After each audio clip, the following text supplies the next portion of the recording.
Kwanza kipekee ni nashukuru wote ambao mmefika. Maonyesho ni upendo wa kiasi gani na mpenda Zuchu, lakini pia kumtakia heri na baraka katika jambo lake hili kubwa.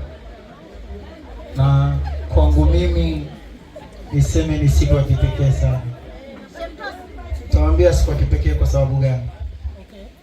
Miaka yote nimekuwa cha kwanza mimi nilimwambia mwenzangu kwamba nisingependa kujua mtoto wangu ni jinsi gani. Nitamani ni surprise.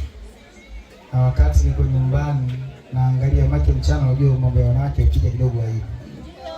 Wakati nilipoona ili imetokea mtoto wa kike, yani kuruka kwangu, yani nilikuwa nashinda kuelezea. Furaha kwa sababu nimekuwa nikiteseka miaka mingi. Unajua ukikuwa na mtoto wa kike ni raha sana.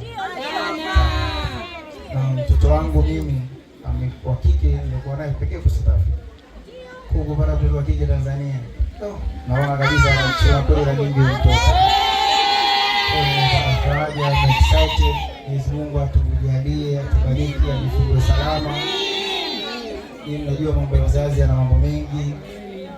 Lakini Mwenyezi Mungu amjalie ajifungue salama, tupate mtoto mzuri, mwenye heshima, mwenye busara, mwenye kuwapenda wazazi wake, mwenye kujua dini, lakini mwenye roho nzuri kama mama yake.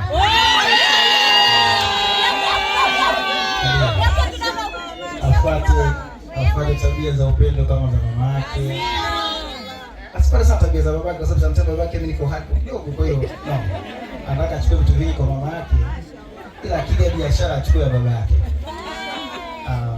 Achukue sana.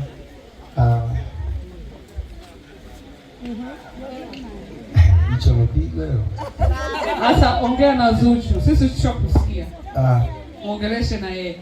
Zuchu nimwambie kwanza nampenda sana. Anajua, lakini pia katika maisha ya wawili kugombana kupo, takwazana, lakini kila unapokwazana lazima mkumbuke cha kwanza mlianza kupendana kwanza na sio ugomvi. Hapo ya kugombana maneno yanakuwa mengi, huyo yeye akimwisho siku ni mimi na yeye na sio watu wengine. Exactly. Na watu kila mtu alikuwa ana ugomvi, wana makwazano, kwa bahati mbaya sisi maarufu kwa mikwazano yetu inakuwa iko hadharani. So inataka moyo sana.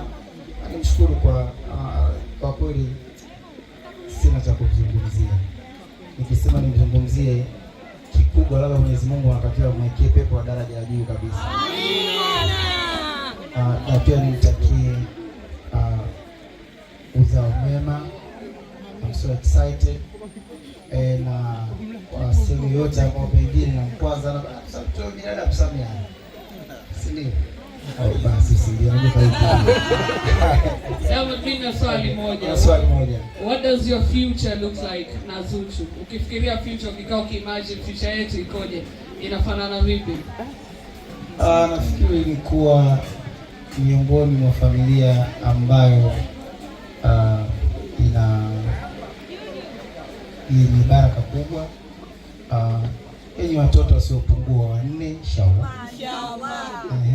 Lakini yenye baraka kiuchumi kidogo, lakini yenye kupendwa na watu wengi kama tunavyopendwa sasa hivi. Mwenyezi Mungu atukushie husda, atukushie mabaya watu.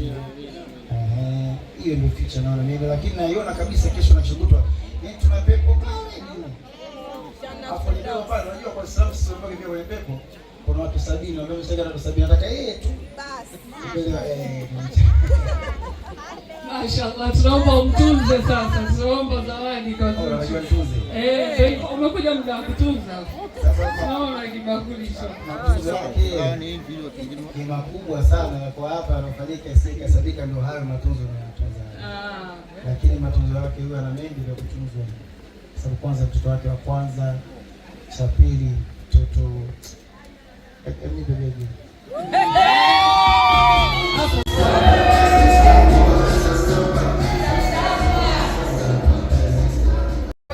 anayepajua beka. Wanageti hapo jamani, taratibu basi. Sasa hii tupite jamani. Sawezaje hapo? Sawa beka, pita moja moja. Sasa tupitaje hapo jamani? Taratibu basi. Jamani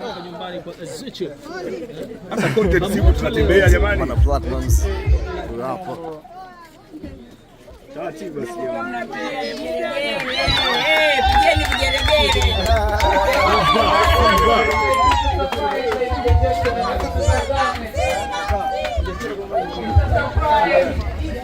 Yule ambaye watu walikuwa wanajiuliza yuko wapi, mbona hafiki? Amekuja rasmi, naomba kelele tafadhali na vigelegele.